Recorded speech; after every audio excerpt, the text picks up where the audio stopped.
आज आपण बनवणार आहोत वेलचीयुक्त थंडगार कैरीचं पन्ह।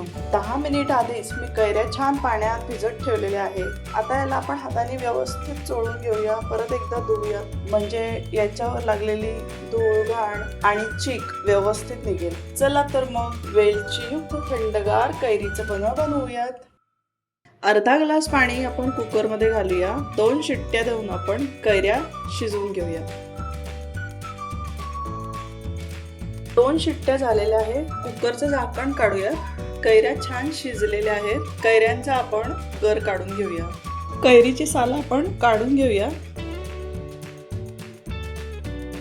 अशा प्रकारे चमच्याने पण आपण कैरीचा गर सहजपणे काढू शकतो।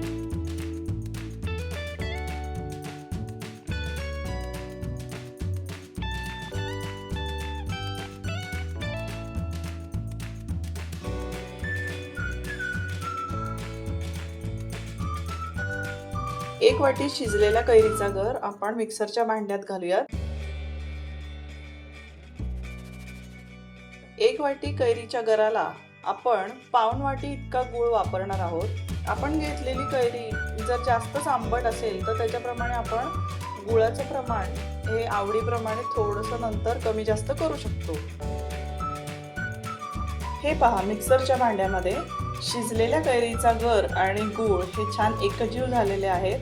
गूळ आणि कैरीच्या गराचं मिश्रण आपण एका भांड्यात काढून घेऊया।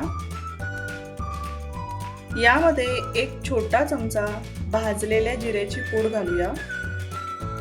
छोटा पाव चमचा वेलची पूड घालूया। 2 ते 3 चिमूट सेंदा मीठ घालूया। कैरीच्या पाण्याचं हे जे मिश्रण तयार झालेलं आहे हे सर्व एकत्र व्यवस्थित मिक्स करून घेऊया। थंडगार वेलचीयुक्त कैरीच्या पाण्याचा जो मिश्रण आहे ते आता तयार झालेलं आहे। याला आपण झाकण बंद करून फ्रीजमध्ये ठेवू शकतो।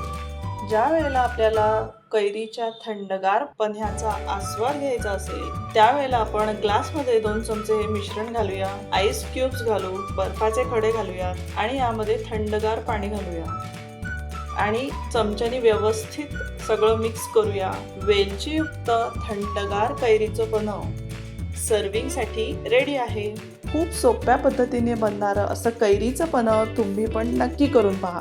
रेसिपी आवडली तर प्लीज माझ्या चॅनलला सबस्क्राईब करा।